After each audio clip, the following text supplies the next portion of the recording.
사고를 쳐서 시집을 가게 생겼습니다. 웬일인지 시부모님이 부르셔서 남편하고 같이 시댁에 다녀왔는데 시부모 앞에 웬 젊은 총각이 무릎을 꿇고 빌고 있더라고요. 둘 다 머리에 피도 안 마른 25살이고 그나마 다행인 건 남자가 군대를 다녀왔다는 사실이고 다행이지 않은 사실은 아직 졸업도 안 한 대학생이라는 거죠. 언제까지 비밀로 할 수도 없고 신우도 배가 불러오니 더 이상 숨길 수 없다는 생각에 4개월 차에 시부모님께 이실직고하고 만 것이죠. 솔직히 저희는 왜 불렀나 싶었어요. 발언권이 있는 것도 아니고 그냥 그 남자 겁주려고 병풍처럼 쓰려고 부르신 건지 모르겠지만 아무튼 시부모님은 아주 길길이 날뛰기 시작했어요. 남자한테 정말 입에 담기도 힘든 욕을 사정없이 해대셨고 당연히 결혼시킬 생각이 없다고 눈앞에서 사라지라고 말씀도 조금 심하게 했어요. 그렇게 그 남자를 돌려보내고 신우를 앞에 앉혀다가 너는 머리에 피도 안 마른 게 밖에서 대체 뭔 짓을 하고 다니는 거냐고 잔소리를 하기 시작했죠. 그런데 그 남자가 나간 지 30분도 안 돼서 초인종을 다시 누르더라고요. 이번엔 부모님까지 대동해서 들어오네요. 남자 쪽 부모님은 행색은 초라했는데 말투가 꽤나 점잖아 보였습니다. 신우가 임신 4개월이나 되었고 지금 당장 화가 나시는 건 알겠지만 따님을 위해서라도 둘이 결혼을 시키는 게 어떠냐며 중재를 하러 오셨죠. 생각해보면 그 집 사람들 말이 틀린 말이 아니지요. 시부모님 당장에 성질난다고 그렇게 화를 내고 계시지만 따지고 보면 신우의 인생이 걸린 일인데 무작정 화만 낸다고 될 게 아니잖아요. 거기에 보통 이런 상황이면 여자가 불리하지 남자 쪽에서는 크게 불리할 것도 없다고 생각하거든요. 그리고 사고는 뭐 남자 혼자 친 건가요? 무조건 남자 잘못이라고 몰아가기엔 신우가 기여한 바도 크다고 생각합니다. 아무튼 시부모님도 남자 쪽 집안에서 저자세로 나오며 결혼을 시키자는 이야기를 시작하니 시어머니 태도가 살짝 바뀌더라고요. 아무리 그래도 그렇지 지금은 신우 뱃속에 아이부터 챙기며 병원 가서 검사도 받아보고 해야 하는 것 아닌가 싶은데 무슨 생각인지 남자 쪽에다가 니네 아들이 우리 딸 인생 망쳐놓았다는 식으로 우기며 결혼을 시키고 싶으면 일단 집부터 해와라. 자동차도 해오고 이것도 해주고 저것도 해줘라. 이런 식으로 무리한 요구를 하기 시작했어요. 남자 쪽에서는 당연히 그 집 아들이 사고를 친 거나 마찬가지니 도의적인 차원에서 저자세를 취하셨지만 가면 갈수록 요구하는 게 말도 안 되는 데다가 하나를 해주겠다 하니 이것도 해달라 저것도 해달라 무슨 눈덩이 불어나듯 늘어나는 요구에 열이 받았는지 그냥 결혼은 없던 걸로 하자고 딱 잘라 말하더라고요. 그때부터 시부모님이 똥줄이 조금 타기 시작했나 봐요. 신우시켜서 남자친구한테 연락을 해보라고 하는 둥 어떻게든 마음 돌릴 생각을 찾더라고요. 그 와중에도 정신 못 차린 남자친구는 신우가 어떻게 해보라는 말에 책임감을 느낀 건지 아니면 정신 빠진 신우한테 콩깍지가 강하게 씌어서 결혼을 꼭 하고 싶은 건지 부모님을 설득을 했는가 봐요. 남자 쪽 식구들이 다시 한번 저희 시댁에 찾아왔습니다. 그런데 처음 만났을 때와는 다르게 이번엔 멀끔하게 차려입고 오셨어요. 옷이 달개라더니 한껏 차려입은 모습을 보니 부티도 잘잘 흐르고 전에 봤던 동네 아줌마 아저씨 같던 분들이 맞나 싶더라고요. 차려입은 옷 때문에 그런가? 말투도 행동도 처음 봤을 때보다 더 품이 있어 보이고 시어머니가 말도 안 되는 요구를 하면 논리라고는 하나도 없는 궤변을 뱉을 때마다도 평정심을 잃지 않고 잘 대처를 하더라고요. 알고 봤더니 그 집 아버지는 지역에서 독점으로 사업을 크게 하고 있었고 어머니는 공무원 출신으로 집안이 상당히 좋고 재산도 꽤 있는 것처럼 말하더군요. 아무튼 두 사람은 이건 우리 아들 잘못도 있지만 양쪽에서 잘못한 일이고 이미 아이도 생긴 상황이니 좋던 싫던 간에 두 사람이 혼인을 하는 게 맞다고 생각한다고 하시며 집은 원하는 곳에 원하는 대로 마련해 줄 터이니 아이 출산 후 정식으로 식을 올리던지 아니면 지금 당장 식을 올리던지 그것마저도 여의치 않으면 그냥 지금부터 같이 살던지 정하라고 하셨어요.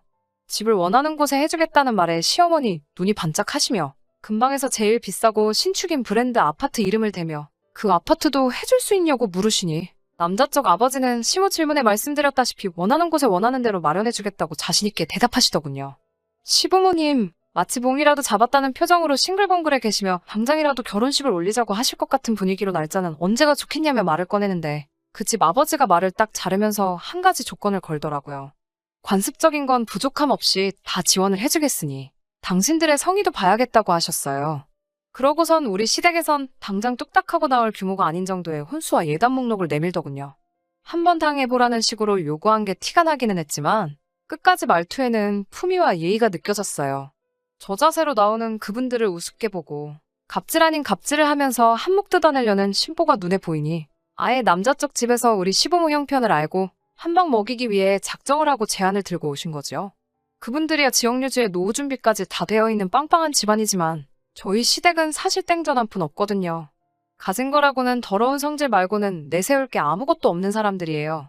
그쪽에서 결혼을 하려면 맞춰줘야 할 확실한 조건을 들고 나오니 당장 심호도 엄두가 나질 않는지 주춤하시더라고요. 현실을 직시하니 정작 자기들은 몸뚱이 말고는 가진 게 하나도 없다는 걸 깨달으신 거죠. 시부모님이 그분들 제안에 어떻게 할 수 있다, 없다 가타부타 대답을 하지 못하고 있으니 순식간에 상황이 역전이 되어버린 거죠. 그 집 사람들은 그렇다면 언제까지 결정을 내리고 다시 이야기하도록 하자고 말하고는 통쾌한 표정으로 유유히 자리를 뜨셨어요. 시모는 허탈한지 닭 쫓던 개마냥 현관문 쪽만 바라보고 있더라고요. 하지만 이 모든 상황을 옆에서 지켜보는 제3자인 제가 볼 때는 다른 건 모르겠고 신우 뱃속의 아이만 불쌍하더라고요. 엄마와 할머니가 될 여자가 태어나지도 않은 자신을 가지고 계산기만 두들기고 있다는 걸 알면 얼마나 마음이 아플까 싶었습니다. 제가 시집 올 때도 많이 힘들었어요. 시댁 정말 가진 것 하나도 없으면서 요구하는 건 더럽게 많았어요. 당시에 아버지 사업이 잘 안 풀려 집안 형편이 어렵던 시절이라 저희 쪽에서 해갈 수 있는 게 거의 없었어요. 하지만 시댁도 요구하는 거에 비해 뭐 하나 해줄 형편이 안 되었기 때문에 그냥 양쪽 다 집안에서 지원받는 건 없는 걸로 하고 남편과는 단칸방부터 시작하기로 했었어요. 피차 저도 남편도 서로 해온 건 없는데 저는 결혼 생활하면서 시댁 간섭도 많이 받아야 했고 별 쓸데없는 일로 종로를 식모노릇도 해야만 했어요. 그래도 묵묵히 살았지요. 남편 하나만 바라보고요. 단칸방 생활 시작했지만 둘이서 힘을 합쳐가며 지금은 전셋집을 구해서 살고 있습니다. 그때까지는 제 남편이 없이 자랐어도 저를 지탱해주는 든든한 동반자라고 생각을 했어요. 저희가 전셋집을 구한 시점쯤부터 해서 친정아버지 사업이 잘 풀리기 시작했어요. 아버지께서 제가 시집갈 때 해준 게 없던 것이 늘 마음에 걸렸다며 저만 보면 뭘 자꾸 해주시려고 안달이셨어요. 애초에 없이 시작한 거 저는 필요가 없다고 거절을 했더니 전 그렇다면 아파트를 한 채 해주겠다고 하시더라고요. 물론 당장은 그 정도의 목돈이 없으니 무리이고 조금씩 돈을 모아서 대출 없이 한 번에 구해주겠다 하셨습니다. 그런데 그 약속을 하시면서 저에게 남편이나 시댁 식구들한테는 집을 구해줄 때까지는 비밀로 해달라는 당부를 하시더군요. 이유를 물었더니 저보고 알지 않느냐고 결혼하기 전에도 그쪽 집안에서 돈을 가지고 얼마나 유난을 떠셨는데 집 해준다는 사실을 알면 집은 고사하고 저한테 남는 게 아무것도 없을 거라며 제가 남편을 얼마나 신뢰하고 사랑하는지는 알고 있지만 아버지 말 한 번만 믿고 이것만큼은 비밀로 해달라 하셨어요. 남편에게는 말해도 되지 않나 싶다가도 저도 시모에게 당했던 게 있으니 조심해서 나쁠 건 없겠다는 생각에 그렇게 하기로 했고요. 이번 신우의 일도 사실 제가 친정아버지께 부탁하면 어느 정도 도와줄 수 있었지만 일부러 관여를 하지 않았어요. 하다 정 안 된다면 그때 가서 제가 조금이나마 보태줄 의향은 있었지만요. 그런데 시어머니는 당장 남자 쪽 집안에서 요구하는 걸 맞출 수 없다는 생각에 많이 화가 나셨나 봐요. 그 상황에서 남 탓을 하기 시작하더라고요. 남 탓이라기보단 제 탓을 하셨죠. 며느리라고 하나 있는 거 이럴 때 도움도 안 되고 쓸모가 없다고요. 그러면서 제가 아이가 없는 걸 가지고도 뭐라고 하시더라고요. 아직 때가 되지도 않은 신우는 벌써부터 아이를 가졌는데 대를 이어야 할 며느리는 임신도 못하고 저러고 있다고요. 제가 몸이 안 좋아서 아이를 가질 수 없는 몸이기는 한데 그걸 가지고 또 제 속을 후벼파시니 마음이 안 좋았어요. 왜 시부모님이 돈 마련할 방법이 없어 생긴 스트레스를 저한테 푸는 건지 이해가 가지 않더라고요. 결혼 생활 8년을 넘게 참아왔는데 더 못 참을 게 있나 싶어서 그냥 참았어요. 따지고 보면 제 일도 아니고 신우 일이었으니까요. 그런데 아무 말도 안 하고 있으니 더 심한 말을 합니다. 대까지 끊어놓는 것도 속에서 천불이 나 죽겠는데 거지 같은 집구석이라 이럴 때 도움도 하나도 안 된다고 하시더군요. 시어머니가 대놓고 저와 제 아버지를 욕보이고 있는데도 남편은 거기다 대고 아무 말도 하지 않고 있다가 대뜸 저랑은 상의도 한 번 없이 시어머니에게 우리 전세금 빼서 돈을 마련해 줄 테니 일단 신우부터 시집을 보내자고 하더군요. 전세금 빼고 나면 우리는 시부모님 집에 들어와서 살면 되니 일단 급한 불은 끌 수 있지 않겠냐고 하네요. 그 돈이 어떻게 마련한 돈인데 남편은 우리가 함께한 고생은 생각하지도 않고 오직 사고친 신우 시집 보내는 거리에서 그 돈을 헌납하겠다 잘도 말을 하더라고요. 시어머니는 대번에 신우 시집 보낼 돈도 생기고 부려먹기 쉬운 식모까지 꽁으로 생기니 대번에 무릎을 탁 치며 좋다구나 타령을 하시더군요. 여태까지 저를 위해준다고 생각했던 남편의 모습은 힘든 시기를 이겨내기 위해 저 혼자서 만들어낸 허상이었나 봅니다. 제가 아주 콩깍지가 단단히 씌어 있었나 봐요. 팔은 역시 안으로 굽는 거구나 하는 후회가 한가득 몰려오면서 이제 더 이상 참아야 할 이유가 있는가 싶더라고요. 그래서 처음으로 시어머니한테 대들었어요. 그 집에서는 5억짜리 집을 해준다는데 어떻게 딸내미 시집 보낼 돈 5천을 만들지 못해서 이 사단 만드냐고. 그리고 왜 그 돈을 내 집 전세금 뺀 돈으로 내려고 하냐고 소리를 질렀죠.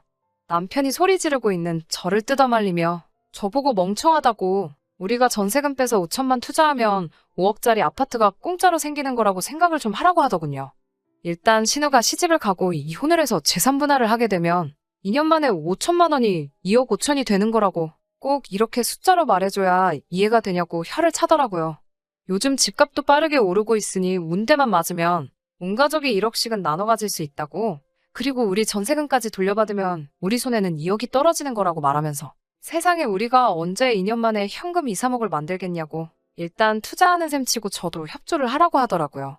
그나마 이 집안에서 유별나게 정상이라고 생각했던 남편도 사실 그 집 구석 사람들하고 똑같이 돈에 미친 사람이었던 거죠. 지금 신우 뱃속에 아이가 태어나느냐 마느냐 하고 있는데 신우까지 포함해서 온 가족들이 그 집안하고 결혼해서 벌게 될 돈을 계산하고 앉아있으니 그 자리에 있는 사람들이 사람이 아니라 돈에 미친 돼지처럼 보이기 시작했습니다. 온 가족이 보는 앞에서 선언을 했습니다. 그렇게 그 돈으로 신우 시집을 보내야겠으면 전세금 빼드리겠다고요. 대신 맞벌이로 함께 모은 돈이고 반은 내 집이나 다름없으니 전세금 뺀 돈의 반은 제가 가져가겠다고요. 그리고 그 돈을 나누는 순간 저는 이 결혼 생활 그날까지만 하고 끝내겠다고 선언했습니다.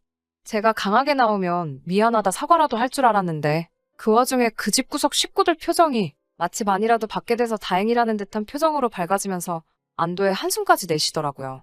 그러면서 돈 1,000만 원은 어디서 구해야 하냐며 상의를 하더니 저보고 가져갈 땐 가져가더라도 1,000만 원은 나중에 받아가면 안 되겠냐고 물어보더군요.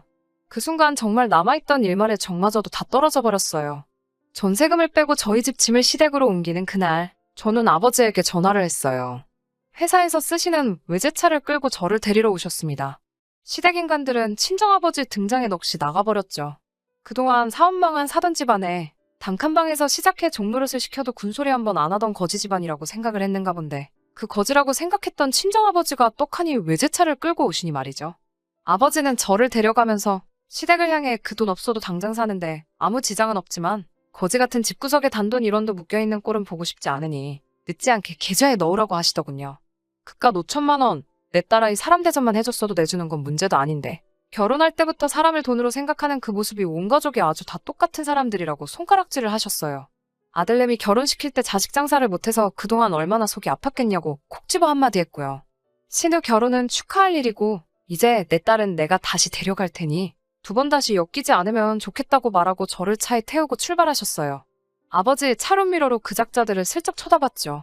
어쩔 줄 모르고 멍하니 서서 멀어지는 아버지 차만 바라보고 있는데 차가 멀어지는 만큼 똑같이 멀어지는 남편과 시댁 식구들을 보니 참 오만 가지 감정이 오고 가더라고요.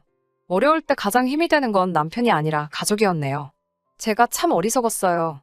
언젠가 볕들 날이 오겠지 싶어 참아온 허송세월이 안타깝기만 하더라고요. 그래도 이제 다시 부모님과 함께 살게 되니 저는 다시 집안의 공주님이 되었네요. 아버지 출근하고 적적하신 어머니 말동무가 되어주고 일 끝나고 지치신 아버지한테 애교도 부려보고요. 내 존재가 이렇게 소중할 수 있는지 새삼 깨달았습니다. 후기라고까지 할 건 없지만 얼마 전에 남편이 용서를 구하며 연락이 와서 최근 소식 한번 전해드려요. 신우는 그렇게 조심성 없이 까불더니 결국 유산을 했다네요. 인과응보라고 해야 할까요? 오고 가던 결혼 이야기도 순식간에 사라지고 남자 쪽에서 병원비 내주는 선에서 마무리를 지어버렸다고 합니다. 신우가 파혼을 하고 자기도 많이 반성을 했으니 다시 합치자고 제안을 해오네요.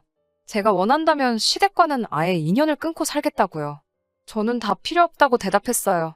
신우가 그렇게 된 것도 너가 나를 잃게 된 것도 전부 자업자득이라고요. 신우도 애초에 남자 쪽 제안을 받아들였으면 적어도 결혼을 해서 적당한 지원을 받으며 살고 있었겠죠. 남 탓만 하는 사람들이 애초에 자신들이 일을 해결할 생각은 하지 않고 남이 덕만 보려고 하는 건 양심이 없는 거라고. 이제 2번 다시 저한테 연락할 생각 하지 말고 그렇게 자식 장사해서 어디서 호구라도 물어서 인생 역전 제대로 한번 해보라고 하고 전화를 끊어버렸어요. 바닥부터 시작해 8년 동안 함께 고생해가며 많은 정이 들었던 남편이지만 저한테는 이제 그 어떤 후회도 남지 않네요.